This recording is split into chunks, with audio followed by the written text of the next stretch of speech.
అల్లు అర్జున్ పుష్ప 2 సినిమాతో block buster hit అందుకున్నాడు. ప్రస్తుతం ఐకాన్ స్టార్ అట్లీ కాంబినేషన్ లో ఓ భారీ ప్రాజెక్ట్ రాబోతుంది. ఇందులో బాలీవుడ్ స్టార్ బ్యూటీ దీపికా పడుకొని హీరోయిన్ గా నటిస్తుంది. ఈ చిత్రాన్ని సన్ పిక్చర్స్ బ్యానర్ పై భారీ బడ్జెట్ తో కళానిధి మారన్ నిర్మిస్తున్నారు. AA22 star A6 working title తో రాబోతున్న ఈ సినిమాకు సంబంధించిన షూటింగ్ శరవేగంగా జరుగుతోంది. అయితే ఇటీవల సినీ కార్మికులు సరైన వేతనాలు లభించడం లేదని సమ్మె చేయడంతో స్టార్ హీరోల సినిమా షూటింగ్లకు బ్రేక్ పడింది. ఇందులో అల్లు అర్జున్ అట్లీ ప్రాజెక్ట్ కూడా ఉంది.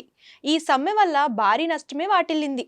తాజాగా ఓ ఇంటర్వ్యూలో పాల్గొన్న టాలీవుడ్ నిర్మాత బన్నీ వాసు ఈ సినిమాకు సంబంధించిన విషయాలు పంచుకున్నారు.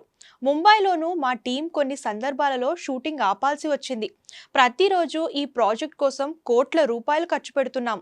కానీ షూటింగ్కు బ్రేక్ పడడంతో నష్టాన్ని కలిగించాయి. విదేశాల నుంచి వచ్చిన టెక్నీషియన్లకు పని లేకున్నా రోజువారీగా డబ్బులు ఇవ్వాల్సిన పరిస్థితి ఏర్పడింది. ఇది సన్ పిక్చర్స్ నిర్మిస్తున్న ప్రాజెక్ట్ కావడంతో వారితో నాన్ డిస్క్లోజర్ అగ్రిమెంట్ ఉంది. ఏదైనా సమాచారం బయట పెట్టాలంటే వారు అనుమతించాలి. అందుకే మేమంతా ఇప్పుడు మౌనంగా ఉండాల్సి వస్తుంది అని చెప్పుకొచ్చారు.